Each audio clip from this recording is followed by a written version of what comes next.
El Madeira es uno de los ríos más inmensos de la Amazonia. Frenado por una represa, ahora deberá generar electricidad.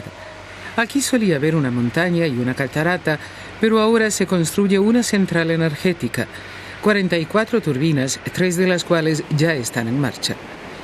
Desde que las grandes esclusas regulan el río, todo ha cambiado. También en Porto Velho. La ciudad, a solo 7 kilómetros río abajo, tiene 400.000 habitantes.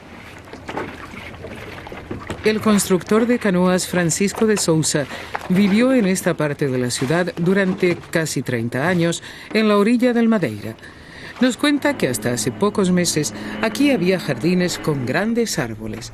Ahora toda la ribera se ha convertido en un desierto de piedras. Hubo que amontonar gravilla para consolidarla porque de pronto el río se volvió imprevisible. No soy ingeniero, pero me crié al lado de este río y creo que entiendo más de esta agua que ellos. Nunca han trabajado con un caudal tan grande. La corriente es fuerte y arrastra gran cantidad de objetos y arena.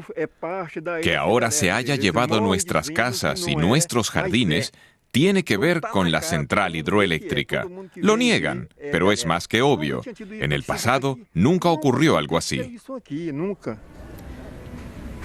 De hecho, el agua llegó con mucha fuerza después de que se abrieran las esclusas. Cuando se derrumbaron las primeras casas, hubo que actuar de inmediato. 600 personas fueron evacuadas. Desde hace más de 5 meses viven alojados provisionalmente en pensiones. Los costes los lleva la compañía operadora, pero nadie sabe qué pasará. ¿Recibirán una indemnización? Para muchos el regreso es imposible. Los daños son demasiado graves.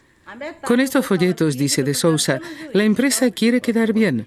Muestra cómo salvaron al barrio de las inundaciones, las buenas condiciones en las que lo dejaron. Pero la pintura de las casas no es real, las fotos son manipuladas, dice. La operadora, la empresa Santo Antonio Energía, insiste en sus principios de sostenibilidad. En cuanto a los daños de erosión, dudaron mucho en asumir la responsabilidad y hablan de un fenómeno natural. ¿Por qué?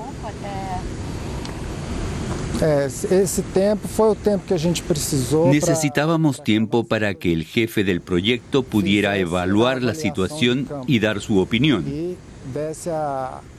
Nuestro modelo solo calcula la influencia de la presa a 1 kilómetro río abajo.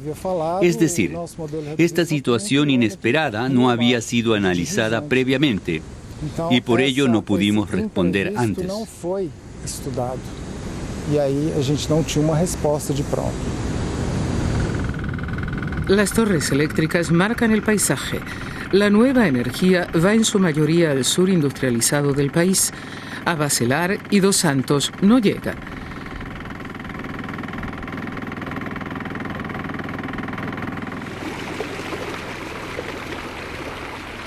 Nos vamos al embalse con 2 piscicultores.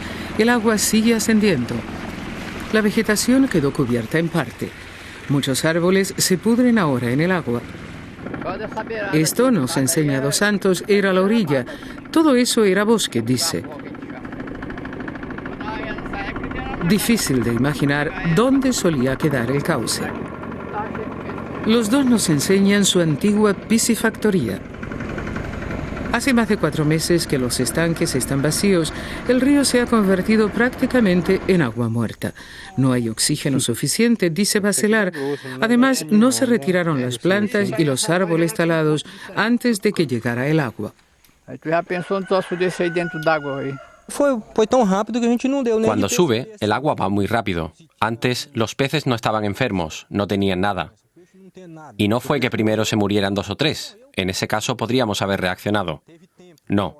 Al cabo de muy poco tiempo estaban todos muertos.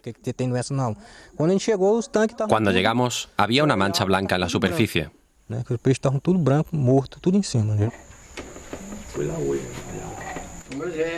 Han perdido más de 80 toneladas de pescado y aún no saben cómo afrontar esta situación.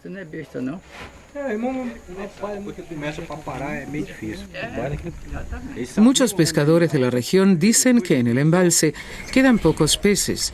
La empresa operadora lo niega y hace referencia a estudios que supuestamente afirman lo contrario. Philip Fahrenheit, reputado investigador del Amazonas, da por ciertas las opiniones de los pescadores. Hace años que estudia las consecuencias de la construcción de presas en el clima tropical. La cuestión es que en la capa inferior de agua ya no queda oxígeno. Eso hace que las raíces y las hojas que se pudren allí no se conviertan en CO2 porque no reciben oxígeno, sino que se convierten en metano. Cada tonelada de metano es mucho más perjudicial que el CO2 para el efecto invernadero. El metano llega al aire en forma de burbujas en la superficie o cuando el agua pasa por las turbinas.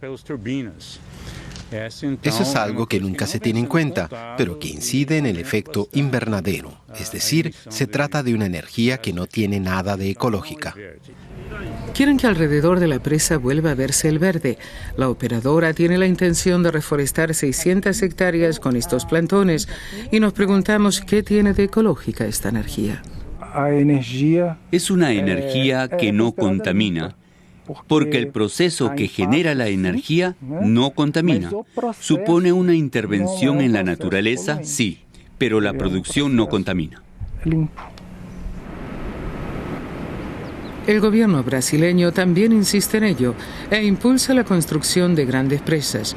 Solo en la zona norte del país, en la Amazonia, habrá una treintena.